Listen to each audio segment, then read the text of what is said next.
دنیا کے اندر بعض مرتبہ نافرمان پر تکلیف آتی ہے اور بعض مرتبہ نافرمان پر اللہ کی طرف سے راحتیں آتی ہیں، اور دنیا کے اندر فرما بردار پر بعض مرتبہ تکلیف آتی ہے اور بعض مرتبہ فرما بردار پر راحت آتی ہے، لیکن نوعیتیں بدلی ہوئی ہوں گی۔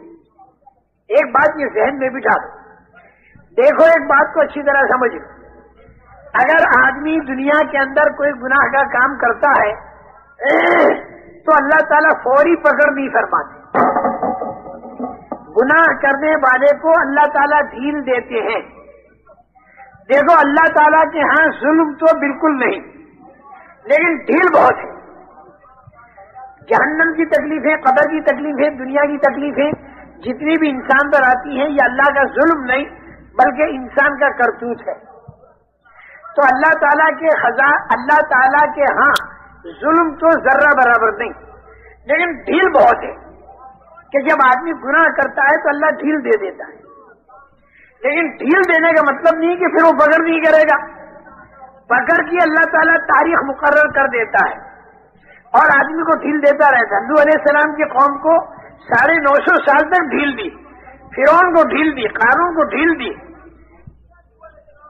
اس ڈھیل کے زمانے میں اگر آدمی کر لے توبہ اور پھر آ گئی وہ پکڑ کی تاریخ تو اللہ تعالیٰ اس کی پکڑ نہیں کرے گی، اور اگر ڈھیل کے زمانے میں آدمی کی بڑھ گئی غفلت اور بڑھتا رہا یہاں تک کہ آ گئی پکڑ کی تاریخ، جب وہ پکڑ کی تاریخ آ گئی تو فیضا جا اجلہم لا یستاخرون ساعۃ ولا یستقدمون، پھر اللہ پکڑ کو چھوڑتے۔ لیکن ایک بات میری یاد رکھو کہ گناہ پر خدا فوری پکڑ نہیں کرتے۔ اگر گناہ پر خدا فوری پکڑ کر دیا کرے تو دنیا میں کوئی آدمی زندہ رہ نہیں سکتا۔ وَلَوْ يُؤَاخِذُ اللَّهُ النَّاسَ بِظُلْمِهِمْ مَا تَرَكَ عَلَىٰ ظَهْرِهَا مِن دَابَّةٍ وَلَٰكِن يُؤَخِّرُهُمْ إِلَىٰ أَجَلٍ مُّسَمًّى، زمین کے اوپر کوئی چلنے والا نہیں ملے گا اگر اللہ تعالیٰ گناہ پر فوری پکڑ کر دے۔ ایک آدمی نے زنا کیا، فوراً فرشتے نے آگے 2 ڈنڈے مار دی، وہ تو وہیں مر جائے۔ آدمی پوری دنیا کے اندر جو گناہ کرتا ہے فوراً اگر پکڑ کرے تو دنیا میں کوئی زندہ نہیں رہ سکتا۔ اس لیے غلط کام کرنے والے کو تو اللہ دیتے ہیں ڈھیل، اور صحیح کام کرنے والے پر اللہ ڈالتے ہیں امتحان۔ صحابہ کرام پر تو ڈال دیا امتحان، اور مشرکین مکہ کو دے دی ڈھیل۔ مشرکین مکہ یہ کہتے تھے کہ ہمارے تو 360 اور تمہارا 1، یعنی انہوں نے کہا ہماری کوانٹٹی زیادہ ہے اور تمہاری کوانٹٹی کم ہے، تمہاری تعداد کم ہے، ہماری تعداد زیادہ۔ صحابہ کرام رضوان اللہ اجمعین نے ان کو سمجھایا کہ کوانٹٹی اس وقت دیکھی جاتی ہے جب کوالٹی 1 ہو، یہاں کوالٹی بدلی ہوئی ہے۔ تمہارے 360 تو اتنے بودے کہ سب مل کر ایک مکھی نہیں بنا سکتے، اور مکھی مٹھائی لے کر بھاگ جائے چھڑا نہیں سکتے۔ تعداد تو ان کی زیادہ ہے لیکن ہیں اتنے بودے، اور ہمارا ایک اللہ ہے لیکن وہ اتنا طاقت والا اللہ ہے کہ اس نے زمین آسمان چاند سورج بنائے۔ پھر جو اللہ کی تعریفیں انہوں نے شروع کی اور پھر جو اللہ کی بڑائی بیان کرنی شروع کی، اللہ کی بڑائی بیان کری۔ واقعی میرے محترم دوستو، بہت جیے چاہتا ہے کہ حضور اکرم صلی اللہ علیہ وسلم کے بعد چونکہ کوئی نبی آنے والا نہیں، تو ہم لوگ پوری دنیا میں پھیل کر اللہ کی بڑائی کو اتنا بیان کریں، اتنا بیان کریں، اتنا بیان کریں کہ وہ اللہ کی بڑائی ہمارے دلوں کے اندر اتر جائے اور وہ اللہ کی بڑائی دوسروں کے دلوں میں بھی اتر جائے۔ آج اللہ کو بڑا جانا نہیں، آج اللہ کو بڑا جانا نہیں۔ اگر اللہ کو آدمی بڑا جان لے، اگر آدمی کی سمجھ میں اللہ کی بڑائی آ جائے تو آدمی خدا کی نافرمانی نہیں کر سکتا، اور اگر ہو جائے بھول میں تو فوراً کھٹک پیدا ہو جائے گی اور اللہ سے توبہ کرے۔ میں سچ کہتا ہوں، دیکھو میں بتاؤں، اگر چھوٹا بچہ 6 سال کا چھوٹا بچہ وہ جلیبی کا اور انگوٹھی کا ڈفرینس تو آپ نے سمجھا، نماز کا لاکھ کا ڈفرینس آپ نے سمجھا، ہاں مرنے کے بعد بھی سمجھ میں آئے گی۔ ہم کہتے مرنے سے پہلے سمجھ جا، دعوت کے معنی یہ ہے جو بات مرنے کے بعد سمجھ میں آنے والی ہے اس بات کو مرنے سے پہلے سمجھنا۔ اس بات کو مرنے سے پہلے سمجھانے کی کوشش کرنا، یہی دعوت ہے۔ اب میں ایک دوسری مثال دیتا ہوں۔ 6 سال کا بچہ آپ کے محلے میں شور مچا رہا، آپ نے اس سے کہا دیکھ چلا جا، نہیں تو پولیس کمشنر کو بلاؤں گا، وہ پستول لائے گا۔ بچہ پھر بھی شور مچا رہا، ٹیلی فون کر کے بلا دیا، پولیس کمشنر آ گیا پستول لے کر، تو یہ بچہ اس پولیس کمشنر کی گود میں بیٹھ کر پستول سے کھیلے گا۔ کیوں؟ جانتا نہیں۔ لیکن اسی بچے سے اگر تم یہ کہہ دو کہ میں تیری ماں کو بلاتا ہوں، وہیں سہم جائے گا، چاہے میری ماں کو مت بلا، میں جا رہا ہوں۔ اور اس کی ماں گھر سے نکل آئی، 100 قدم کے فاصلے پر چانٹا دکھا دیا، تو وہیں کام پکڑ لے گا، سہم جائے گا، اماں میری توبہ، میں بالکل شور نہیں مچائے گا، میں گھر آ رہا ہوں۔ ذرا سوچو، پولیس کمشنر کی طاقت زیادہ ہے ماں کی طاقت سے، اور پستول کی طاقت زیادہ ہے چانٹے کی طاقت۔ اب یہ پستول سے تو ڈرتا ہے، اب پستول سے تو نہیں ڈرتا، چانٹے سے ڈرتا ہے۔ اس کی کیا وجہ؟ اس لیے کہ ماں کی طاقت کو جانتا ہے، پولیس کمشنر کی طاقت کو نہیں جانتا، چانٹے کی طاقت کو جانتا ہے لیکن پستول کی طاقت کو نہیں جانتا۔ باوجود ہے کہ پستول کی طاقت زیادہ ہے پھر بھی نہیں ڈرتا۔ اسی طریقے سے میرے محترم دوستو، یہ عام انسان جو ہے یہ حکومت کی طاقت کو تو جانتا ہے۔ اس کے باپ کو اگر کہا جائے کہ میں پولیس کمشنر کو بلاتا ہوں پستول لائے گا تو وہ سہم جائے گا، وہ سہم جائے گا، بیٹا نہیں سہمتا۔ بہت بڑا ٹرک لے کر آدمی جاتا ہے لوہا بھر کے، اور سامنے لال بتی دکھائی دی فوراً کھڑا رہتا ہے۔ کیوں؟ اس لیے کہ حکومت کی طاقت کو جانتا ہے۔ لال بتی کے پیچھے پولیس والا ہے، اس کے ہاتھ میں پستول ہے، وہ ٹائر کو فیل کرے گا، پھر چوکی میں جانا پڑے گا، پھر کچہری میں جانا پڑے گا، پھر جیل خانے میں جانا پڑے گا، وہاں پٹائی ہوگی۔ یہ ساری باتیں آدمی جانتا ہے، اس لیے حکومت کے قانون کے خلاف آدمی کرتے ہوئے ڈرتا ہے۔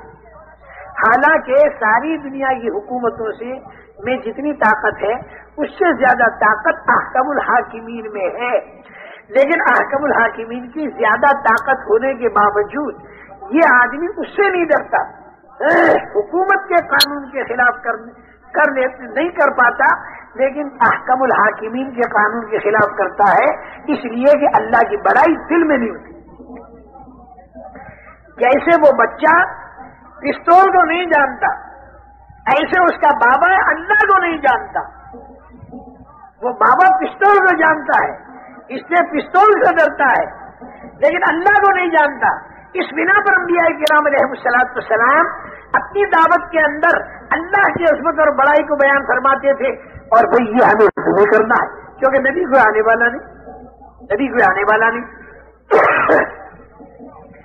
اچھا، زبان سے اگر ہم نے اللہ کو بڑا بولا تو یہ ایمان کا بول بنے گا، لیکن یہ اللہ کی بڑائی اگر دل کے اندر اتر گئی تو پھر میری بات کو یاد رکھو، یہ ایمان بنے گا، اور جب یہ ایمان بنے گا تو پھر یاد رکھنا ایمان پر جو خدا کے وعدے آسمانوں پر ہیں وہ وعدے اللہ کے زمین پر آئے۔ چنانچہ ان صحابہ کرام رضوان اللہ علیہم اجمعین نے ان سب کو یہی جواب دیا۔ وہ سارے تو سارے حیرت میں ہیں، کیونکہ ان کا تو ہزاروں سال کا عقیدہ ان کے بتوں کے بارے میں، تو انہیں تو بہت تعجب ہو رہا۔ اجعل الآلہۃ الہا واحدا ان ھذا لشیء عجاب وانطلق الملأ منهم ان امشوا واصبروا على آلہتکم ان ھذا لشیء یراد ما سمعنا بهذا في الملة الآخرة ان ھذا الا اختلاق۔ بڑا تعجب انہیں، اپنے بتوں کو بالکل چپکے رہو، اب بالکل ان کی بات کو مت مانو، اور سارے معبودوں کو چھوڑ انہوں نے ایک کو دیا۔ لیکن صحابہ کرام رضوان اللہ علیہم کیا جواب دیتے تھے؟ ہے تو ایک، لیکن وہ زمین کا بنانے والا، آسمان کا بنانے والا، حضرت عیسیٰ علیہ السلام کے ہاتھوں مردوں کو زندہ کرنے والا، ابراہیم علیہ السلام کے ہاتھ کو باغ بنانے والا، اور حضرت اسماعیل علیہ السلام کے گلے کو چھری سے بچانے والا ایک ہے، لیکن ذرا طاقت والا ہے۔ لیکن اس کے بعد معاملہ کیا ہوا؟ ان مشرکین نے مارنا شروع کیا اور تانے مارنے شروع کیے. انہوں نے دیکھو تم کہتے ہو نا ہمارے ایک اللہ بڑا طاقت والا ہے, تو دیکھنا ہم نے تمہارے بلال کو بھی مارا اور ہم نے حضرت سمیہ کو بھی مارا اور ہم نے فلاں کو بھی مارا. وہ ایک اللہ تمہاری مدد کیوں نہیں کرتا؟ وہ ایک اللہ تمہاری مدد کیوں نہیں کرتا؟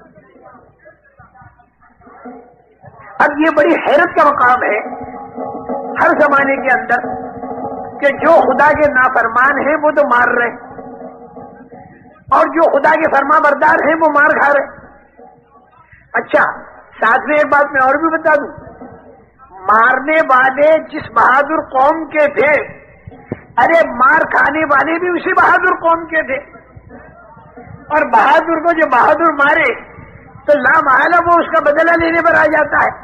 تو صحابہ کرام رضوان اللہ اجمعین کے دل میں بار بار یہ اٹھتی تھی کہ بدلہ لینے, جب یہ ہم کو مارتے تو ہم بھی انہیں مارے. لیکن اللہ کی طرف سے ان کو اجازت نہیں تھی بدلہ لینے کی. أَلَمْ تَرَ إِلَى الَّذِينَ قِيلَ لَهُمْ كُفُّوا أَيْدِيَكُمْ وَأَقِيمُوا الصَّلَاةَ وَآتُوا الزَّكَاةَ, تم اپنا کام کرتے رہو اور ہاتھ کو روک دو. اور اس میں اللہ کی ایک بہت بڑی مصلحت یہ تھی کہ جب وہ ماریں گے اور تم مار کھاؤ گے تو تمہارے اندر وہ مایا تیار ہوگی جس مایا پر اللہ کی طاقت تمہارے ساتھ ہو. اور وہ مایا کیا ہے؟ صبر ہے, ایمان کی طاقت ہے, تقویٰ ہے, احسان ہے. یہ اندرونی طاقت تمہارے اندر پیدا ہو. اور بھائی دیکھو ان لوگوں کو بڑا تعجب ہوتا تھا, ان ھذا لشیء عجاب جو کہتے ہیں, بڑا تعجب ہوتا تھا کہ یہ لوگ مار کھا رہے ہیں اور پھر بھی کہہ رہے ہیں اللہ. اور یہ ادا اللہ کو اتنی پسند آتی ہے کہ ایک طرف حضرت بلال کو اتنا مارا کہ بے ہوش ہو گئے. مارنے والے سارے اس انتظار میں تھے کہ ہوش آنے کے بعد یہ ہمارے پیر پکڑے گا, ہوش آنے کے بعد یہ ہمارے پیر پکڑے گا, ہوش آنے کے بعد یہ ہمارے پیر پکڑے گا اور اللہ کو چھوڑ دے گا. لیکن جب حضرت بلال کو ہوش آیا تو زبان سے کیا کہتے ہیں؟ احد احد, ایک ہی ایک ہے. انہیں تو یہ ادا تعجب میں ڈال رہی اور اللہ کو یہ ادا اتنی پسند آ رہی کہ یہ لوگ مصیبتوں کے اندر بھی اللہ ہی کو پکارتے. میرے محترم دوستو, تکلیفوں کی حالت میں بھی اللہ کی بڑائی کو بیان کیا جائے اور راحتوں کی حالت میں بھی اللہ کی بڑائی کو بیان کیا جائے اور چاروں طرف دعوت کی فضاؤں میں اللہ کی بڑائی کو بیان کیا جائے. اگر وہ اپنی مادی طاقتوں سے ہم کو ڈرا رہے ہوں تو ہم اللہ کی طاقت سے پوری دنیا کو ڈرا رہے ہیں. اور ساری مادی طاقتیں مکڑی کا جالا ہے خدا کی طاقت کے مقابلے میں. پورے عالم کے اندر ورب کا فکبر کی ایک فضا گونج رہی ہو اور ہر جگہ اللہ کی بڑائی بولی جا رہی ہو اور لوگ ہمیں تانے بھی مار رہے ہو کہ جس اللہ کو تم اتنا بڑا کہہ رہے ہو اس اللہ نے فلاں جگہ پر تمہاری مدد نہیں کی, فلاں جگہ پر تمہاری مدد نہیں کی. وہ تانے بھی ہم کھاتے چلے جائیں اور اللہ کی بڑائی کو بولتے چلے جائیں. حضرت بلال مار کھا کر بھی اللہ کی بڑائی کو بول رہے ہیں اور حضرت سمیہ جان دے رہی ہے اور یہ اپنے عمل سے ثابت کر رہی ہیں کہ میں جان دے سکتی ہوں لیکن میں ایمان نہیں دے سکتی. میرے محترم دوستو, جب اس طریقے سے اللہ کی بڑائی کو نامناسب ماحول کے اندر بھی بولتے رہے تو دلوں کے اندر اللہ کی عظمت آ گئی. اور جب دلوں کے اندر اللہ کی بڑائی اتر آتی ہے نا تو اس کا نام ہے ایمان کی طاقت. تو پھر اللہ تعالیٰ آنکھوں سے اپنی مدد کو دکھاتا ہے. اللہ نے بدر میں لے جا کر آنکھوں سے مدد کو دکھا دیا, فرشتوں کو اترتا ہوا دیکھا اور فرشتوں کے ذریعے اللہ تعالیٰ نے مدد فرمائی. ان کے اندر کی ممایا تیار ہو گئی. اس لیے میری بات کو یاد رکھنا, اللہ تعالیٰ گناہ کرنے والے کو ڈھیل دیتے ہیں اور پکڑ کی ایک تاریخ مقرر کرتے ہیں. میری بات کو یاد رکھنا, جب کوئی غلط کام کوئی آدمی کرے, جب کوئی کسی کی زمین دباوے, جب کوئی کسی پر ظلم کرے اور فوری اگر اللہ کی پکڑ نہ ہو تو آدمی دھوکے میں نہ پڑے, نہ معلوم پکڑ کی کون سی تاریخ مقرر ہے. جب وہ تاریخ آ جائے گی تو پھر آدمی بچ نہیں سکے گا. ہاں ایک میں امید کی چیز بتا دوں, کتنے ہی غلط کام ہوئے لیکن پکڑ کی تاریخ سے پہلے اگر آدمی نے کرنی توبہ تو آپ یقین مانو اگر وہ پکڑ کی تاریخ بھی آ گئی تو اللہ تعالیٰ نہیں پکڑے گا، بالکل نہیں پکڑے گا. یہ ڈھیل دے ہی رہا ہے اللہ تعالیٰ تاکہ آدمی رجوع کرے، تاکہ آدمی توبہ کرے.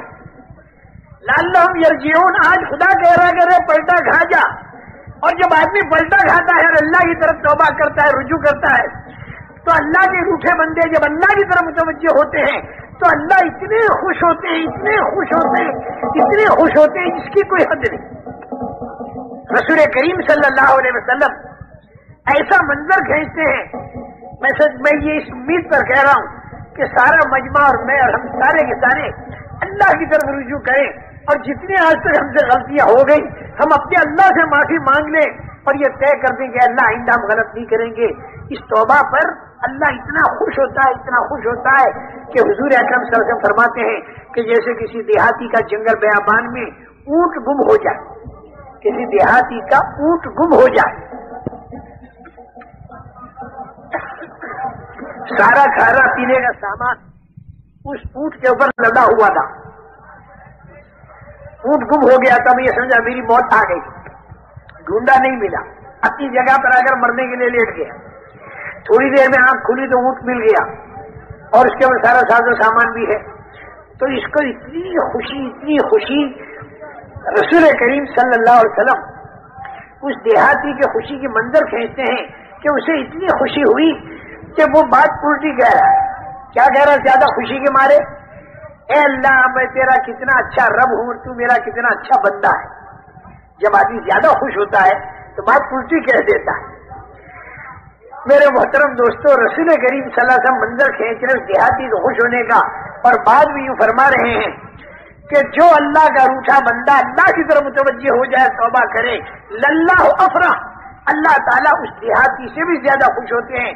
جو دیہاتی اونٹ کے ملنے پر خوش ہوتا ہے اس سے زیادہ اللہ اپنے اس بندے سے خوش ہوتے ہیں جو روٹھا بندہ اللہ کی طرف متوجہ ہو جائے اور جو اللہ کی طرف توبہ کرے.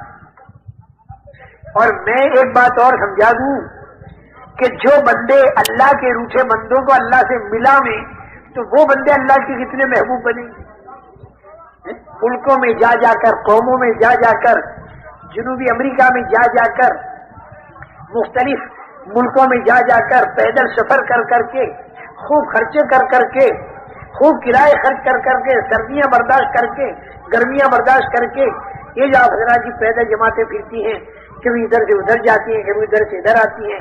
اندرون ملک میں بھی جو جماعتیں پھرتی ہیں، گشت کے اندر کبھی کھیت میں جاتے ہیں، کبھی دکان پر جاتے ہیں. آدمی آپ کو برا بھلا کہتا ہے، اس کی سہتے ہیں، جھیلتے ہیں، لاتے ہیں، بٹھاتے ہیں، اس کی خوشامدیں کرتے ہیں، اور اس کا رجوع اللہ کی طرف ہو گیا. جب ایک روٹھا بندہ اللہ کی طرف متوجہ ہو جاتا ہے، اللہ اتنے خوش ہوتے ہیں. تو جو بندے روٹھے بندوں کو اللہ سے جوڑتے ہیں، اللہ سے توڑنے والوں کو جو اللہ سے جوڑتے ہیں، ان کا مقام اللہ کے نزدیک کتنا اونچا ہوگا یہ تو معلوم ہوگا مرنے کے بعد.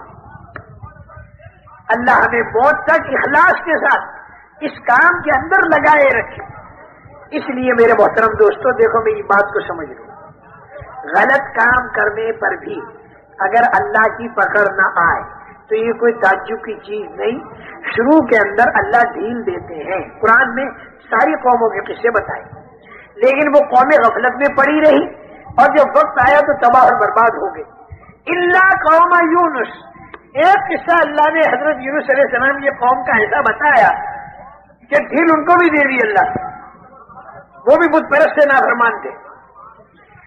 لیکن اس وقت موعود کے آنے سے پہلے قصہ ان کا یہ ہوا، بڑا امید افزا قصہ ہے.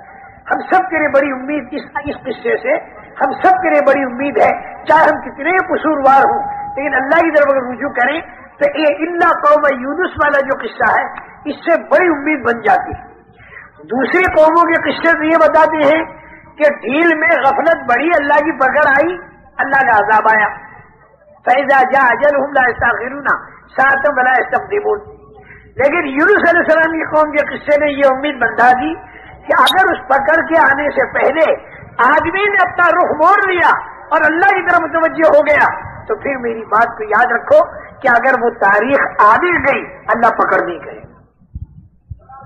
حضرت یونس علیہ السلام نے بہت سمجھایا، قوم نے نہیں مانا. حضرت یونس علیہ السلام نے انہیں خبر دے دی اب تم نہیں مانتے تو 3 دن پر خدا کا عذاب تم پر آئے گا اگر تم نے نہیں مانا. دوسری قوموں کو اسی طریقے سے آ گیا, جتنی مہلت تھی اس مہلت میں انہوں نے نہیں مانا, عذاب آ گیا. حضرت یونس علیہ السلام انہیں خبر دے کر یہاں سے چل دیے, بستی چھوڑ کے نکل گئے. اچھا بھائی, ابھی خدا کا عذاب اس قوم پر آیا نہیں تھا لیکن اس کے آثار ظاہر ہوئے. کیوں کہ عذاب آ جانے کے بعد پھر ہٹا نہیں کرتا. یہ خوب یاد رکھنا. اللہ بھائی مجھے بھی محفوظ رکھے, تمہیں بھی محفوظ رکھے. بہت ہی ڈر لگتا ہے, اللہ اپنے عذاب سے ہمیں بچاوے, دنیا کے بھی, قبر کے بھی, حشر کے بھی, جہنم کے بھی, ہر طرف کی پکڑ سے اللہ تعالیٰ ہمیں بچاوے. اس لیے بھائی اللہ کی پکڑ بہت بڑی پکڑ ہوتی ہے. اللہ بڑے تو ان کی پکڑ بھی بڑی, اللہ بڑے تو ان کے انعامات بھی بڑے. یہ قوم پر خدا کا عذاب ابھی آیا نہیں لیکن اس کے آثار ظاہر ہوں گے. یہ قوم سنبھل گئی اور انہوں نے سوچا جیسے اور قوموں پر آثار آ کر پھر عذاب آ گیا اور قومیں تباہ اور برباد ہو گئی, اب ہماری تباہی بربادی کا وقت آ گیا. لہذا ہم اللہ سے توبہ کریں. توبہ کرنے کے لیے حضرت یونس علیہ السلام کو تلاش کریں. حضرت یونس علیہ السلام کو تلاش کیا تو حضرت یونس علیہ السلام نہیں ملے. حضرت یونس علیہ السلام نہیں ملے, وہ تو نکل چکے تھے. اب قوم نے کہا نبی تو مل نہیں رہے, ہم نے توبہ نہ کی تو ہم پر تو خدا کا عذاب آگے تباہ کر دے گا. نبی کہہ کر گیا کہ اگر تم نہیں مانتے تو 3 دن پر خدا کا عذاب آئے گا. ساری قوم کے مرد, عورتیں, بچے اور ان کے جانور سب کو لے کر باہر نکل گئے. سب کو لے کر باہر نکل گئے اور باہر نکل کر خوب گر گرا کر اللہ سے توبہ کی کہ اللہ تیرے نبی یونس کو ہم نے نبی مانا, تجھے ایک مانا, اور جو ان کے اندر خرابی شرک وغیرہ کی تھی اسے سب سے توبہ کر دی. میرے محترم دوستوں, ان پر سے خدا کا عذاب ٹل گیا. فآمنوا فمتعناہم الہی, موت تک کی انہیں, موت تک ان کے لیے جب ایمان لے آئے تو پھر وہ عذاب نہیں آئے. قرآن نے الا قوم یونس, سوائے حضرت یونس کے قوم کے. یہ قصہ جب میں پڑھتا ہوں مجھے اتنا مزہ آتا ہے اور اتنی امید اللہ کی رحمت سے بند جاتی ہے. یوں تو ڈر لگا رہتا ہے کہ بھائی اپنے سے کوئی غلطی ہوئی اور اللہ تعالیٰ پکڑ نہیں کر رہے تو کہیں یہ ڈھیل میں نہ آ رہا ہو, اور پھر جب پکڑ کریں گے تو پھر بڑی مشکل ہوگی, بڑی مصیبت ہوگی. ہم اپنے گھر والوں کو بھی سمجھاتے ہیں, اپنے ملنے جلنے والوں کو بھی سمجھاتے ہیں کہ بھائی کوئی غلط کام کرنے پر پکڑ نہ ہو تو ہمیں غفلت میں نہیں رہنا چاہیے. اس لیے کہ ایسی پکڑ آتی جس پر موت آتی اور موت پر عذاب شروع ہو جاتا تو بھائی یہ تو بڑی سخت چیز تھی. اس لیے اس کے بعد پھر آدمی کے پاس کوئی راستہ بچنے کا نہیں. جہاں موت آئی توبہ کا دروازہ بند ہو گیا. مرنے سے پہلے آدمی کتنا ہی بڑا گنہگار ہو وہ توبہ کر کے اپنے گناہوں سے معافی مانگ سکتا ہے اور اپنے گناہوں کو صاف کرا سکتا ہے. اور جب توبہ آدمی کرتا ہے تو آنے والے بڑے میں بڑی بلا سے بچ جاتا ہے اور اللہ تعالیٰ کی طرف سے انعامات کے دروازے کھل جاتے ہیں اور آخرت میں بھی آدمی صاف ہو جاتا ہے. التائب من الذنب کمن لا ذنب لہ, اب گناہوں سے توبہ کرنے والا ایسا جیسے اس نے گناہ کیا ہی نہ ہو. ارے دنیا کے اندر اگر کوئی آدمی جرائم کرے تو جرائم اس کے فائل کے اندر رہتے ہیں, تو اس نے معافی مانگی تو معافی نامہ بھی فائل کے اندر رکھ دیا. 25 سال کے بعد جب اس فائل کو نکالو گے تو جرائم بھی سارے فائل کے اندر ہوں گے اور معافی نامہ بھی فائل کے اندر ہوگا.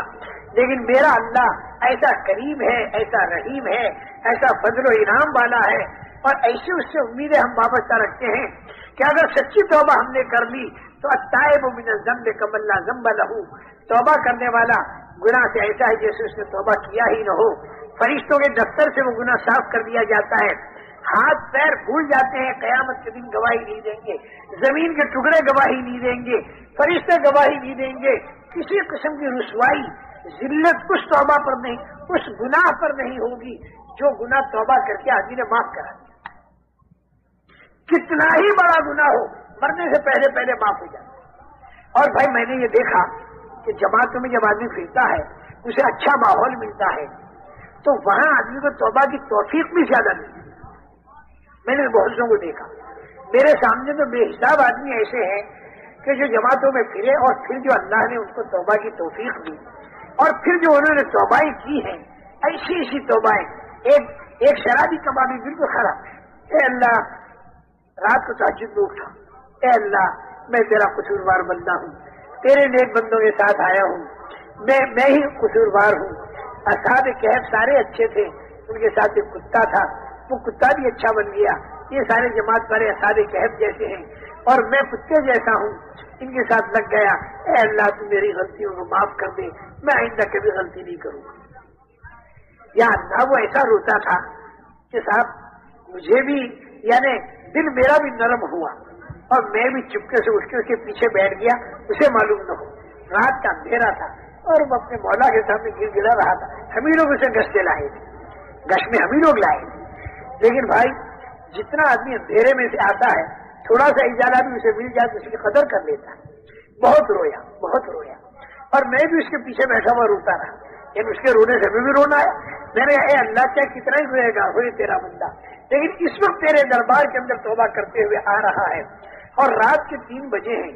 رات کے آخری تیسرے حصے میں اللہ تعالیٰ آسمان دنیا پر نزول فرماتے ہیں اپنی شان کے مناسب اور اعلان ہوتا ہے کوئی مجھ سے مانگنے والا جو مجھ سے مانگے اور میں اس کو دوں، اور ہے کوئی توبہ کرنے والا جس کی توبہ کو میں قبول کروں. اللہ کی طرف سے اعلان ہو. ایک دوسرے کو سنا میں نے، اللہ اکبر. وہ طائف میں مکے سے طائف میں گیا، وہ بھی بیچارہ عیسائی تھا. وہ یوں کہہ رہا تھا کہ اللہ یہ جتنے لوگ ہیں، کسی کو عمرے کا سہارا، کسی کو حج کا سہارا، کسی کو تیرے ذکر کا سہارا، کسی کو علم کا سہارا، کسی کو تبلیغ کا سہارا، کسی کو نمازوں کا سہارا، اور اے اللہ میں ہی ایک بے سہارا ہوں. اصل میں وہ بیچارہ ڈھول باجا بجانے والا تھا، جس کو ہماری زبان میں ہجڑا کہتے ہیں، وہ اس قسم کا تھا بیچارہ. لیکن وہ مردوں کے کپڑے پہنے ہوئے تھا، مردوں جیسا دکھائی دیتا تھا. وہ ہمارے ساتھ چلا تو وہ بیچارہ یوں کہتا تھا کیا میرا ذکر اور کیا میری تلاوت اور کیا میرا عمرہ اور کیا میرا حج، یہ تو ان لوگوں کا ہے جو آئے ہیں، ان کے پاس یہ سارے اعمال کے سہارے ہیں. اے اللہ میں ہی ایک بے سہارا ہوں اور تو بے سہاروں کا سہارا ہے. اے اللہ تو میرا سہارا بن جا اور میری غلطیوں کو معاف کر. اور یہ تو حدیث میں بھی آتا ہے یا عماد ملا عماد لہو ویا سند ملا سند لہو ویا حفظ الضعفاء ویا کنز الفقراء ویا عظیم الرجاء ویا منقذ الحلقہ ویا منجی الغرقہ. اے بے سہاروں کے سہارے تو ہمارا سہارا بن گیا. سارا مجمع ذہن میں بٹھا دے، مرنے سے پہلے ہمارے لیے موقع ہے اللہ کی طرف رجوع کرنے کا اور توبہ کرنے کا. اور یہ جو دعوت کی فضا ہے، اس دعوت کی فضا میں ایک تو آدمی خالی زبان سے کہتے اللہ میری توبہ، یہ توبہ کا بول ہے، توبہ نہیں. تالا کھولنے کے لیے آدمی زبان سے کہے کنجی تو تالا نہیں کھلتا، وہ تو کنجی لا کر کھولے. جس توبہ پر گناہ معاف ہوتے ہیں اس میں 4 باتیں ضروری ہیں. ایک تو یہ کہ آدمی میں صحیح ندامت شرمندگی، اے اللہ میں تیرا قصوروار بنتا ہوں. دوسرے یہ کہ جس وقت توبہ کر رہا ہے اس وقت وہ گناہ میں ملوث نہ ہو. اور تیسرے یہ کہ آئندہ کے بارے میں طے کرے کہ میں غلط نہیں کروں گا.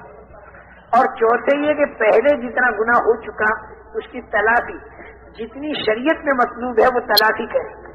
نمازیں رہ گئی تو پڑھ لے، روزے رہ گئے تو وہ رکھ لے. 10 سال حج فرض ہوئے ہو گئے، اب تک حج نہیں کیا، اب کر لے حج. زکات 5 سال کی نہیں دیتی تو اب دے دے. کسی کی زمین دبائی تو واپس کر دے، کسی کی غیبت کی تھی تو معافی مانگ لے، کسی کا دل دکھایا تو معافی مانگ لے.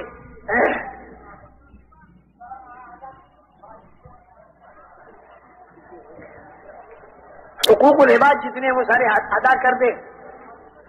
اگر اس ترتیب سے توبہ ہو گئی تو پھر یاد رکھنا جیسے ماں کے پیٹ سے ابھی نکلا بالکل پاک تھا، اور وہ آگے جا کے پھر گناہ کرنے لگے، پھر توبہ کرنے. مرنے سے پہلے توبہ کے دروازے کھلے ہوئے. اچھا میں جو بات کہہ رہا تھا کہیں بیچ میں رہ نہ جائے، میں یہ کہہ رہا تھا کہ بعض مرتبہ آدمی بھلا ہوتا ہے اور اس پر تکلیفیں آتی ہیں. اور بعض مرتبہ آدمی برا ہوتا ہے اور اس پر راحتیں آتی ہیں، تو وہ مضمون میرا بیچ میں رہ گیا، کئی باتیں ضروری میں نے عرض کر دی۔ اور دیکھو دنیا کے اندر اللہ امتحان دو طریقے سے لیتا ہے، نافرمانی کے باوجود اگر دنیا کا ساز و سامان ملے تو یہ برکت نہیں، خوب یاد ہے، بلکہ یہ مہلت ہے، یعنی یہ خدا کا قہر ہے بصورت مہر، یعنی بتاشے میں زہر۔ خوب دکان چل رہی باوجود نافرمانیوں کے، تو یہ تو بہت گھبرانے کی چیز ہے۔ ایک آدمی کہنے کا میری دکان میں بڑی برکت ہے، میں نے کہا نافرمانی تو نہیں، بولے نافرمانی کو بغیر آدمی دکان چل نہیں سکتی، تو میں نے کہا نافرمانی کے ساتھ برکت ہو نہیں سکتی، اس نے کہا میرے تو ہو رہی، میں نے کہا کیا ہو رہی، اس نے کہا آمدنی بہت ہو رہی، میں نے کہا دیکھ آمدنی کا بہت ہونا برکت نہیں، قارون کی بھی آمدنی بہت تھی، نافرمانی کے ساتھ جو آمدنی بہت ہو تو اس کی مثال ایسی ہے جیسے ایک آدمی جس کو فائلیریا کی بیماری ہو گئی، فائلیریا کی بیماری میں بدن میں ورم آ جاتا ہے، بدن سوج جاتا ہے، بدن سوج کے موٹا ہو گیا۔ اب یہ فائلیریا کی بیماری والا یوں کہے کہ دیکھو میں بھی پہلوان ہو گیا، بھائی کیسے؟ وہ کہتے دیکھو پہلوان کا بدن بھی موٹا اور میرا بدن بھی موٹا،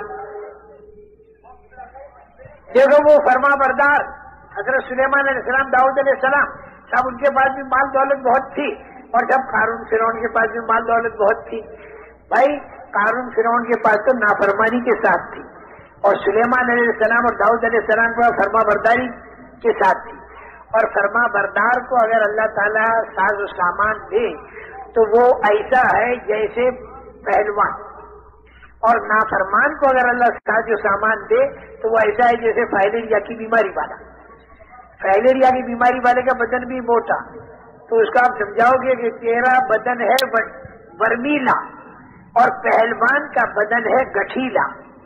فرما بردار کے ساتھ ملنے والی نعمتیں جیسے پہلوان کا گٹھیلا بدن، اور نافرمانی کے ساتھ ملنے والا ساز و سامان، نعمت کہتے ہوئے میں ذرا ڈر رہا ہوں، اگرچہ انعام کا لفظ حدیث میں بھی آتا ہے، تو نافرمان کو ملنے والا ساز و سامان یہ ایسا ہے جیسے برمیلا بدن۔ یہ دو مثالیں یاد رکھنا دیں گا، زندگی بھر کام آئیں گی۔ نافرمانی کے ساتھ اگر ساز و سامان ملے تو جیسے فائلیریا کی بیماری سے بدن کا موٹا ہونا، اور فرما برداری کے ساتھ اگر نعمتوں کی بارش برسے اللہ کی تو سمجھو یہ پہلوان ہے۔ اور مثال وہاں سلیمان علیہ السلام، داؤد علیہ السلام، اور وہاں قارون اور فرعون۔ اچھا، اس کے بالمقابل فرما بردار پر بعض مرتبہ تکلیف آتی ہے، بعض مرتبہ نافرمان پر بھی تکلیف آتی ہے۔ نافرمان پر جو تکلیف آتی ہے وہ آتی ہے بطور عذاب کے، اور فرما بردار پر جو تکلیف آتی ہے وہ آتی ہے بطور ابتلا کے۔ قرآن پاک میں فرما برداروں پر جو تکلیفیں آئیں، ہر جگہ آپ دیکھو گے وہاں پر لفظ ابتلا یا اسی کے قریب کا لفظ ملے گا۔ حضرت ابراہیم علیہ السلام کے بارے میں وَإِذِ ابْتَلَىٰ إِبْرَاهِيمَ رَبُّهُ بِكَلِمَاتٍ فَأَتَمَّهُنَّ، حضرت ابراہیم علیہ السلام بڑی تکلیفیں آئیں، اس کو قرآن نے ابتلا کہا۔ اچھا، احد کے اندر جو تکلیفیں صحابہ کرام رضوان اللہ اجمعین پر آئیں تو اس کو بھی اللہ تعالیٰ نے ابتلا کہا۔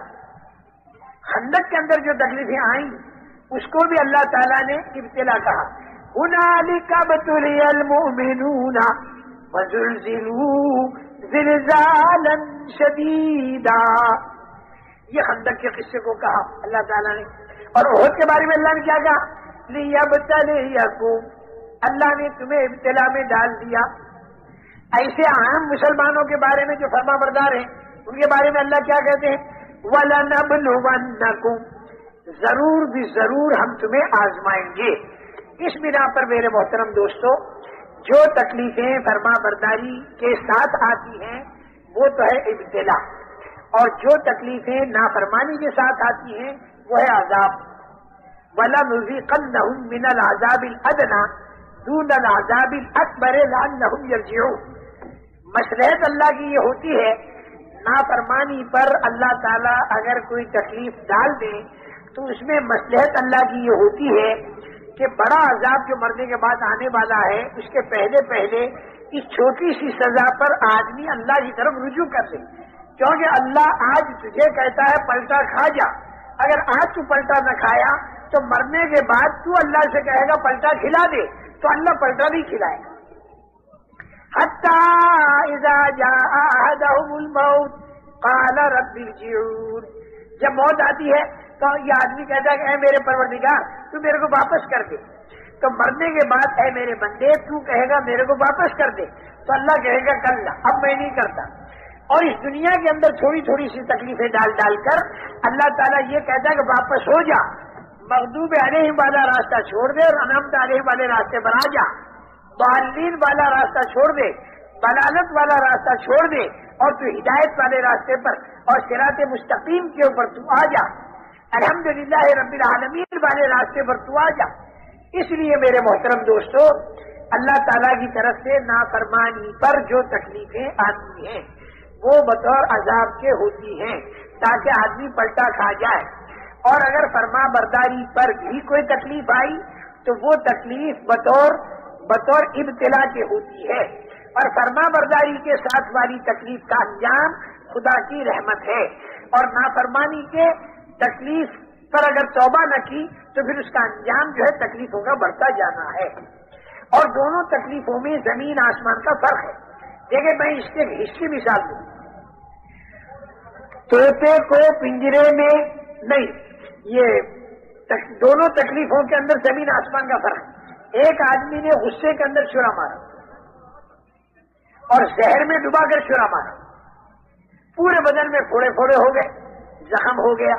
اب یہ آدمی ڈاکٹر کے پاس گیا تو ڈاکٹر صاحب نے کہا کہ بھائی دیکھو زہر پورے بدن میں چڑھ چکا ہے، اس کے علاج پر 2000 روپیہ خرچ ہوگا، 15 انجیکشن لگاؤں گا، 40 دن تک کڑوی دوا پینی پڑے گی، پرہیز کا بد مزہ کھانا یا بے مزہ کھانا کھانا پڑے گا، اور یہ جتنے پھوڑے ہو گئے ہیں یہ پھوڑے زہریلے ہیں، تو ان سارے زہریلے پھوڑوں کا آپریشن ہوگا اور تم 2 مہینے کے اندر ٹھیک ہو جاؤ۔ اب دیکھیے ڈاکٹر جو ہے یہ اس کے اوپر آپریشن بھی کر رہا ہے، کڑوی دوا بھی پلا رہا ہے، انجیکشن بھی مار رہا ہے۔ جس آدمی نے غصے میں چھرا مارا اور یہ ڈاکٹر بھی چھرا مار رہا ہے۔ اب یہ اگر ڈاکٹر سے یوں کہے کہ ڈاکٹر صاحب ہم تو آئے تھے آپ کے پاس تاکہ ہم کو راحت ملے اور آپ بھی ہمارے کو اتنی لمبی سوئی داخل کر رہے اور آپ بھی ہم کو چھرا مار رہے، اس نے بھی چھرا مارا آپ بھی چھرا مار رہے، نہیں میرے بھائی، غصے والا چھرا تو مار ڈالنے کے لیے تھا اور آپریشن والا چھرا تندرستی کے لیے ہے۔ نافرمانی کے ساتھ جو تکلیف آتی ہے وہ تکلیف تو وہ ہے جو آدمی کو پریشان کرنے والی، اور فرما برداری کے ساتھ جو تکلیف آتی ہے وہ ایسی ہے جیسے ڈاکٹر کا آپریشن آئندہ جا کر ٹھیک ہوگا۔ اسی لیے وَلَنَبْلُوَنَّكُمْ والی جو آیتیں ہیں اس کے آخر میں اللہ تعالیٰ نے کیا فرمایا؟ وَلَنَبْلُوَنَّكُمْ بِشَيْءٍ مِّنَ الْخَوْفِ وَالْجُوعِ وَنَقْصٍ مِّنَ الْأَمْوَالِ وَالْأَنفُسِ وَالثَّمَرَاتِ۔ اللہ تعالیٰ فرماتے کہ ہم ضرور بھی ضرور تمہیں آزمائیں گے اور ٹھوک بجا کر دیکھیں گے، اس میں کبھی خوف، کبھی بھوک، کبھی مال کی کمی، پھلوں کی کمی،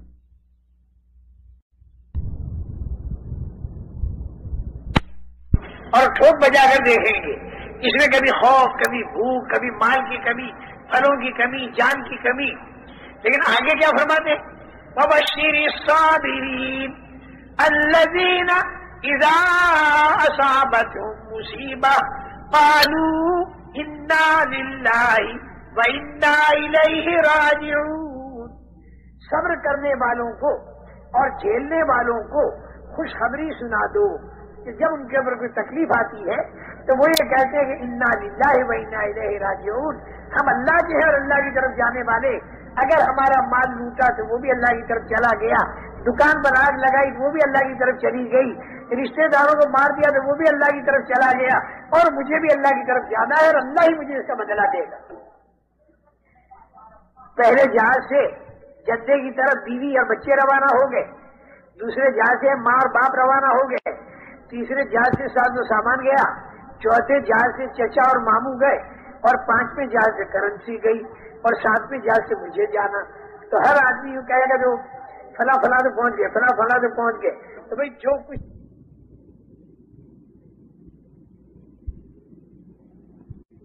اللہ کہتے ہیں ان کے اوپر اللہ کی خصوصی رحمتی نازل ہوگی۔ اس لیے میرے محترم دوستو، تکلیف تو اس مسلمان کو اٹھانی ہے، لیکن ایک تکلیف نافرمانیوں کی بنیاد پر اور دوسری تکلیف فرما برداریوں کی بنیاد پر۔ تکلیفیں صحابہ نے بھی اٹھائیں، اور دیکھو ابھی مجھے بیان پورا ختم کرنا ہے، اس لیے ذرا سکون سے آخری باتیں سنیں، آخری جو اٹھے اسے ذرا بچھا بھی دیں کہ اختتام کے موقع پر ذرا ہلچل نہیں مچنی چاہیے، ذرا سکون ہونا چاہیے مجمع میں۔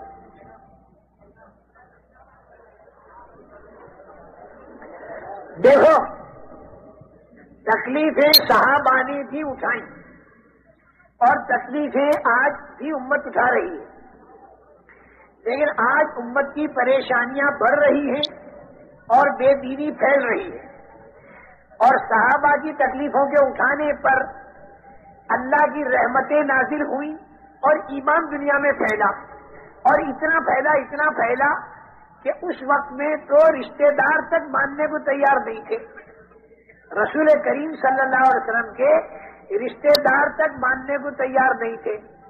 13 سال تک لڑائیاں کرتے رہے، اور مدینہ منورہ جب آپ تشریف لے گئے تو بدر، احد اور خندق 5 سال تک وہاں پر بھی لڑائیاں کرتے رہے۔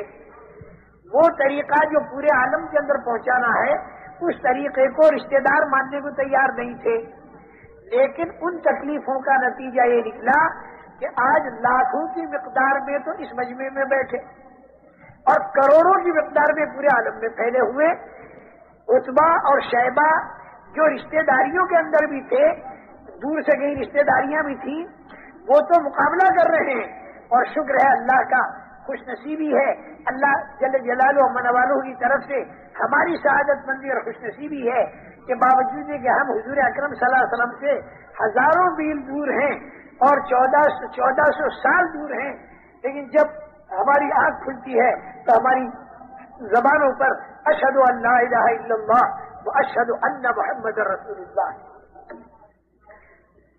یہ نتیجہ ہے ان تکلیفوں کا۔ آج جو تکلیف امت اٹھا رہی، اس کے نتیجے میں تو دنیا میں دہریت کو قوت پہنچ رہی، اور امت کی بلائیں اور زیادہ بڑھ رہی۔ صحابہ نے جو تکلیفیں اٹھائیں، اس پر پورے عالم میں ایمان پھیلا، پورے عالم میں ایمان پھیلا، اور اس کے ساتھ ساتھ میں خدا کی رحمت برسی۔ بس آخری میری بات سمجھ لو، دونوں تکلیفوں میں فرق کیا ہے۔ آج کی تکلیف تو اللہ کے احکامات توڑنے کی بنیاد پر آ رہی، پورے عالم کے اندر امت کے اندر سے دینداری نکل گئی، جس کے بارے میں حضور اکرم صلی اللہ علیہ وسلم یہ فرماتے ہیں، اذا تبایعتم بالعینہ واخذتم اذناب البقر ورضیتم بالزرع وترکتم الجہاد سلط اللہ علیکم ذلا لا ينزعه حتى ترجعوا الى دینکم۔ جب تمہاری تجارتیں غلط ہو جائیں، اور جب تم بیلوں کی دموں کو پکڑنے لگو، اور جب تم کھیتیوں پر راضی ہو جاؤ، اور جب تم اللہ کے دین کی جد و جہد کو چھوڑ بیٹھو، تو حضور اکرم صلی اللہ علیہ وسلم فرماتے ہیں کہ تمہارے اوپر اللہ تعالیٰ ذلت کو مسلط کرے گا، اور وہ ذلت اس وقت تک نہیں ہٹے گی جب تک کہ تم اپنے دین پر نہ آ جاؤ، یعنی دین کی محنت پر نہ آ جاؤ۔ دین ایکم کا لفظ حدیث میں ہے، اور اے الی جہادکم کا جو لفظ ہے وہ اس کی تشریح لکھنے والے نے کہا ہے۔ میرے محترم دوستو، صحابہ کرام رضوان اللہ علیہم اجمعین نے دعوت کا کام کیا، اس کے لیے طرح طرح کی تکلیفیں اٹھائیں، تکلیفیں اٹھا کر اللہ سے دعا مانگی۔ اللہ تعالیٰ نے وہ دن دکھایا کہ 10,000 کے مجمع کو لے کر رسول کریم صلی اللہ علیہ وسلم مکہ مکرمہ کی طرف روانہ ہوئے، کیونکہ صلح حدیبیہ کا جو معاہدہ تھا وہ مکے کے مشرکین نے توڑ دیا۔ صلح حدیبیہ والا معاہدہ مشرکین مکہ نے توڑ دیا. مکہ مکرمہ میں جب دعوت دی جاتی تھی تو وہاں پر بھی اعتراضات، یہاں پر مجبور ہو کر انہوں نے صلح کی تو یہ صلح کو توڑ دیا. تو رسول کریم صلی اللہ علیہ وسلم مکہ مکرمہ کی طرف 10,000 کا مجمع لے کر گئے. تو مکے کے جتنے بے ایمان اور کافر اور مشرک تھے وہ سارے کے سارے خوب ڈرے اور انہوں نے یہ سوچا کہ 13 سال مکے کے، 8 سال مدینے کے، 21 سال کی بڑھاس یہ سارے مسلمان آج نکالیں گے اور ہمارے کو خوب قتل کریں گے اور بوٹیاں ہماری نوچی جائیں گی. یہ ان کو ڈر تھا. ابو سفیان جاسوسی کے لیے نکلے.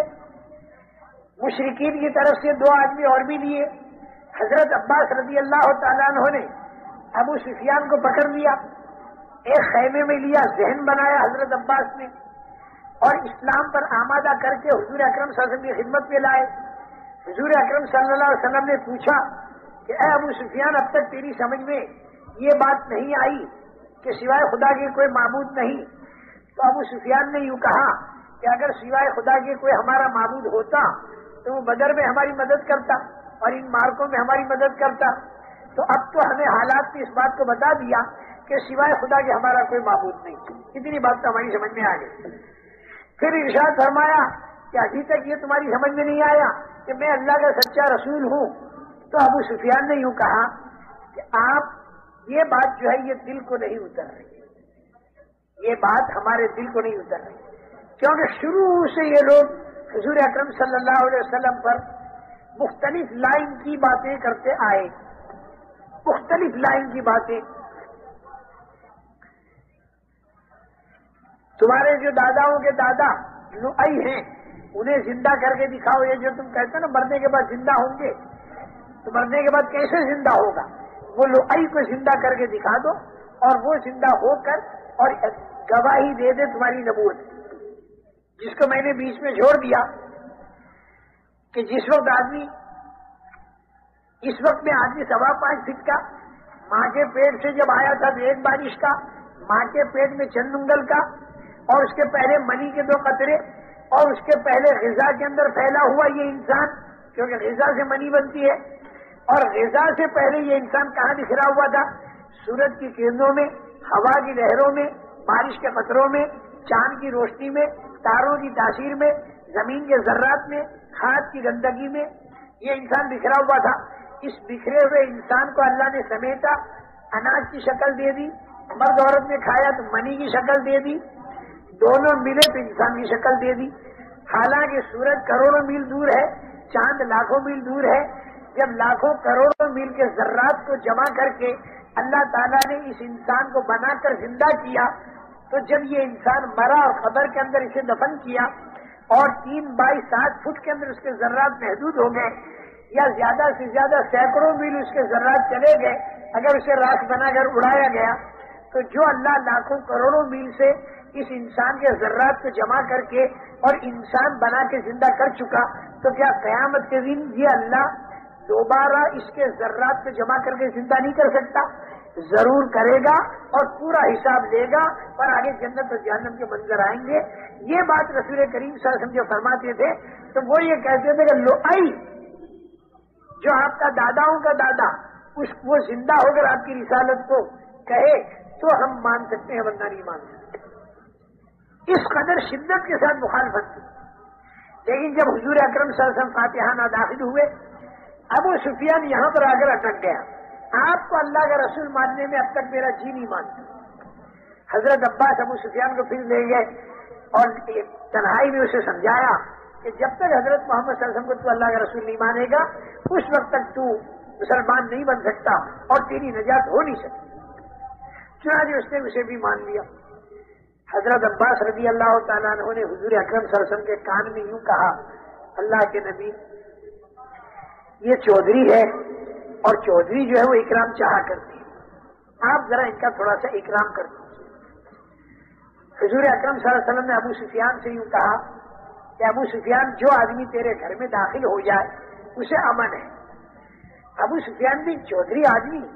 ابو سفیان نے یوں کہا، اب تو حضرت ابو سفیان رضی اللہ تعالیٰ عنہ بن گئے. انہوں نے یوں کہا کہ حضرت آپ تو بڑے آدمی ہیں اور امن اتنا چھوٹا، صرف میرا گھر تو بہت چھوٹا، ہم تھوڑے آدمیوں کا امن دے رہے. تو حضور پاک صلی اللہ علیہ وسلم نے فرمایا کہ جو آدمی مسجد حرام میں داخل ہو اسے بھی امن ہے. تو حضرت ابو سفیان نے یوں کہا کہ حضرت اب بھی کم لوگوں کا آپ امن دے رہے ہیں، آپ کی شان تو بہت بڑی ہے. تو حضور پاک صلی اللہ علیہ وسلم نے فرمایا کہ من اغلق بابہ فہو آمن، جو آدمی اپنے گھر کے اندر اپنے گھر کا دروازہ اندر سے بند کر دے اسے بھی امن ہے. تو ابو سفیان نے کہا واہ واہ واہ واہ، یہ آپ کی شان کے مناسب امن ہے. اب بہت سو کو امن مل گیا. پھر یہ ابو سفیان اندر داخل ہوئے مکے میں اور نوجوانوں کو جمع کیا اور جمع کر کے یوں کہا کہ دیکھو، رات کے اندھیرے میں جن کو نکالا تھا نا وہ دن کے اجالے میں 10,000 کے ساتھ آ رہے، لیکن اتنے با اخلاق ہیں کہ ان سے کوئی امن مانگتا ہے تو امن دے دیتے ہیں. تو تم سارے نوجوان جا کے امن لے لو. ابو سفیان کی بیوی ہندا یہ بہت ہی سخت مسلمانوں کے خلاف تھی، بعد میں مسلمان بن گئی تھی، لیکن اس دن تو سخت خلاف تھی. ہندا نے ان نوجوانوں سے یوں کہا کہ اس ابو سفیان کی بات کو مت مانو بلکہ اسی کو قتل کرو. 21 سال تک جن سے ہماری لڑائیاں رہی ہوں، اب ہم جا کے ان سے امن مانگیں؟ بالکل نہیں امن مانگتے. تو ابو سفیان نے کہا دیکھو اس عورت کی بات میں آئیو مت، یہ عورت تم سب کو مروا دے گی. یہی وہ ہندا تھی کہ جس نے احد کے اندر حضرت حمزہ رضی اللہ تعالیٰ عنہ کے پیٹ کو چیرا اور آپ کی ناک مبارک کو کاٹا، کان کو کاٹا، گلے کا ہار بنایا، پیٹ چیر کر اندر سے کلیجہ نکال کر چبایا. اور حضور اکرم صلی اللہ علیہ وسلم نے جب احد کے سارے شہداء کا معائنہ فرمایا اور جب دیکھا کہ مدینہ منورہ میں سے گھر گھر کے اندر سے عورتوں کے رونے کی آواز آ رہی ہے، کسی کا بھائی شہید تو کسی کا بیٹا شہید، آپ معائنہ فرماتے ہوئے حضرت حمزہ کی لاش کے پاس پہنچے اور جب ناک اور کان کٹی ہوئی اور پیٹ کٹا ہوا اور اندر سے کلیجہ نکلا ہوا تو حضور اکرم صلی اللہ علیہ وسلم کا دل بھر آیا، سینہ بھر آیا اور آپ کی زبان سے ایک جملہ نکلا، وَحَمْزَةُ لَا بَوَاكِيَ لَهُ. یہ جتنے شہداء یہاں پر پڑے ہوئے ہیں ان کی رونے والیاں مدینہ منورہ کے اندر موجود ہیں اور ساری کی ساری رو رہی ہیں. میرا چچا حمزہ اس پردیس کے اندر اس حالت کے اندر پڑا ہوا ہے کہ اس کی کوئی رونے والی ہوئی. مدینہ منورہ کی عورتوں تک جب یہ بات پہنچی تو وہ عورتیں گھروں سے باہر نکل آئیں اور حضور اکرم صلی اللہ علیہ وسلم کی خدمت میں حاضر ہوئی اور یہ عرض کیا کہ اے اللہ کے نبی، حضرت حمزہ کی رونے والیاں مدینے کی ساری انصار کی عورتیں ہیں، نوحہ اس وقت تک حرام نہیں ہوا تھا، ہم ساری کی ساری حمزہ کے لیے رونے والیاں ہیں. یہ منظر سارا حضرت حمزہ کا ہندا کی وجہ سے ہوا تھا. یہ ہندا آج بھی بہت سا، لیکن ایک دن گزرا، دوسرے دن ہندا دوڑی ہوئی جا رہی، پوچھا گیا ہندا کہاں جا رہی ہو؟ یہ ہندا جو ہے نا یہ عتبہ کی بیٹی اور یہ ہندا جو ہے ابو سفیان کی اور یہ حضرت امیر معاویہ کی والدہ، ابو سفیان کی بیوی، یزید کی دادی اور ربیعہ کی پوتی، یہ سارا سلسلہ نسب ہے، بہت سخت. لیکن دوسرے دن جو دیکھا، پوچھا کہ ہندا تم دوڑی ہوئی کہاں جا رہی ہو؟ انہوں نے کہا میں حضرت محمد صلی اللہ علیہ وسلم کی خدمت میں جا رہی ہوں اور وہاں پر جا کر میں مسلمان بنوں گی اور بیعت ہو جاؤں. تو پوچھا گیا کل تک تو تم اتنی سخت تھی، آج اتنی نرم کیسے ہو گئی؟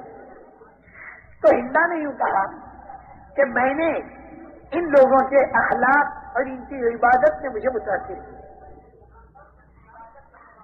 دعوت نے اتنے اونچے اخلاق تک پہنچایا تھا کہ جس مکہ مکرمہ میں اتنے مظالم ہوئے، اسی مکہ مکرمہ میں جب فاتحانہ داخل ہوتے ہیں تو اندر کا جذبہ یہ تھا، اندر کا جذبہ بدلہ لینے کا نہیں تھا، بلکہ اندر کا جذبہ یہ تھا کہ کسی صورت سے ان کو ہدایت مل جائے اور یہ جہنم سے ہٹ جائیں اور جنت والے راستے بن جائیں.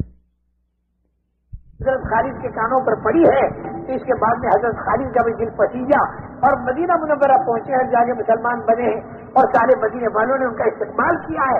حالانکہ گھر گھر کے اندر کوہرام مچا ہوا تھا اور گھر گھر کے اندر رونا مچا ہوا تھا. ان لوگوں کے دلوں میں بدلہ لینا تھا ہی نہیں. ان کے دلوں میں یہ تھا کہ کسی صورت سے ہدایت کے لیے دل میں اتر جائے اور یہ مرنے کے بعد عذاب قبر کے اندر مبتلا نہ ہو اور یہ جہنم میں نہیں. اللہ نے یوں کہا کہ میرا ذہن تو یہ تھا کہ خوب گانے ہوں گے کیونکہ مکہ فتح ہوا ہے، باجے بجائے جائیں گے، ڈھول بجائے جائیں گے اور مردوں کو قتل کیا جائے گا اور مکہ مکرمہ کی گلیوں کے اندر خون کے اندر لاشیں تڑپ رہی ہوں گی اور بچے کی عورتوں کی عصمت دریاں ہو رہی ہوں گی. آج تو مکے میں یہ سب کچھ ہونے والا ہے کیونکہ یہ مسلمان 21 سال کی بھڑاس دکھا رہے، کیونکہ جو مظالم ان مسلمانوں پر کیے گئے ہیں یہ مسلمان اسے بھول نہیں سکتے، مظلوم بھی نہیں بھول سکتا اور ظالم بھی نہیں بھول سکتا. حضرت صدیق اکبر رضی اللہ تعالیٰ عنہ کا درجہ سپریم کورٹ کے جج کا تھا، حرم میں بیٹھ کر وہ فیصلے چکایا کرتے تھے، لیکن جب وہ مسلمان بنے اور دعوت دینے کے لیے کھڑے ہوئے تو حضرت صدیق اکبر کو جوتے چہرے کے اوپر مارے اور سر کے اوپر مارے. سپریم کورٹ کے جج کو چہرے کے اوپر جب جوتے مارے جا رہے ہوں اس مقام پر کہ جس مقام پر بیٹھ کر وہ انصاف دیا کرتا. یہ وہ مکہ مکرمہ تھا کہ جہاں پر حضور اکرم صلی اللہ علیہ وسلم کے چہرے اندر پر تھوکا کرتے تھے اور آپ کی پیٹھ مبارک پر مٹی ڈالا کرتے تھے. یہی وہ مکہ مکرمہ تھا کہ جہاں پر دو بیٹیوں میں ایک ساتھ میں طلاق پڑی. یہی وہ مکہ مکرمہ کہ جس کے اندر سے حضرت زینب رضی اللہ تعالیٰ عنہا جو حضور کی بڑی صاحبزادی حالت حمل میں جب مدینے کی طرف نکلی ہے تو آپ کو برچھا مارا گیا اور اونٹنی کے اوپر سے حضرت زینب گر پڑی. برچھے کی وجہ سے خون چالو ہو گیا اور حمل کے ساقط ہونے کا خون چالو ہو گیا اور راستے میں تڑپ رہی ہیں.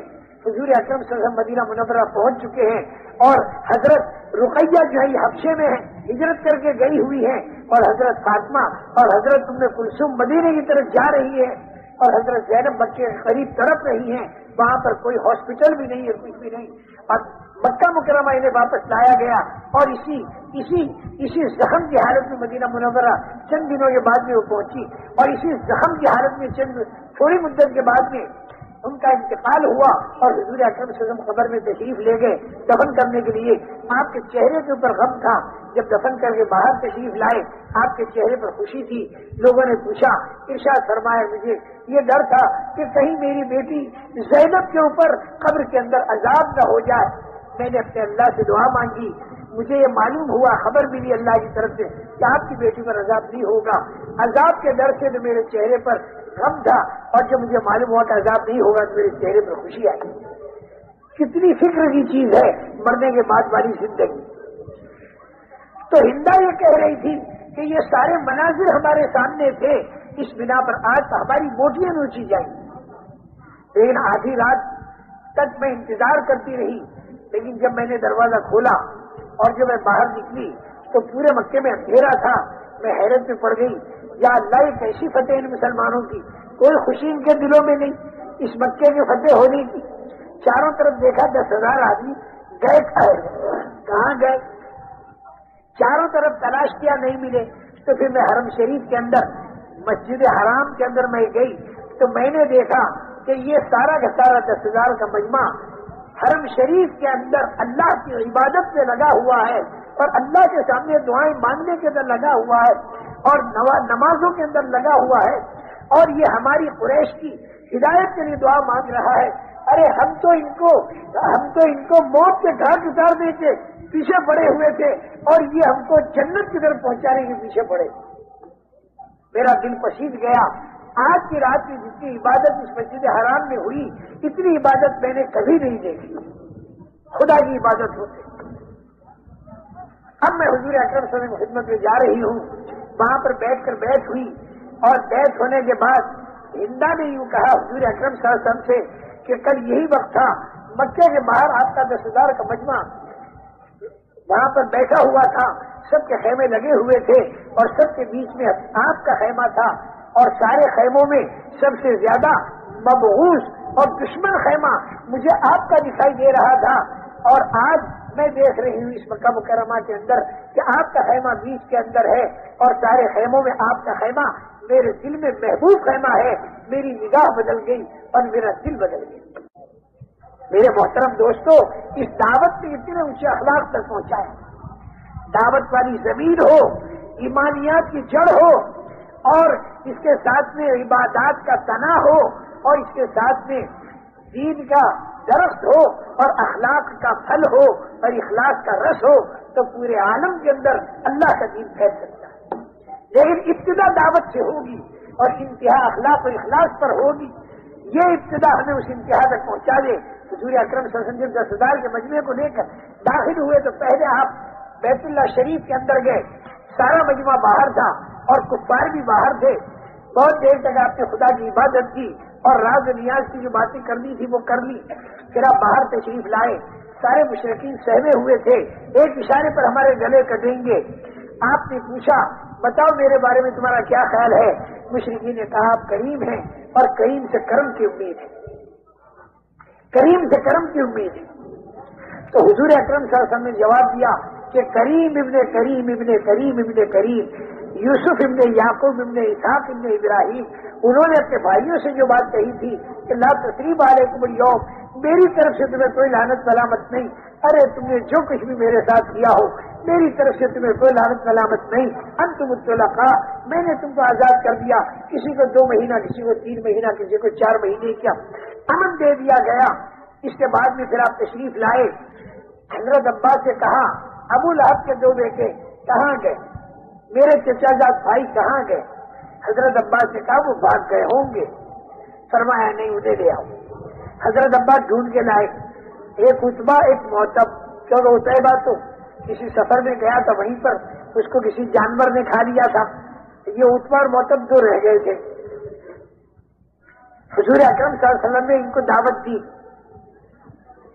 تو ان لوگوں میں دل پسیج گئے, اس لیے کہ ماں نے کیا کیا تھا حمالۃ الحطب, اور باپ نے کیا کیا تھا اور کتنا ستایا تھا.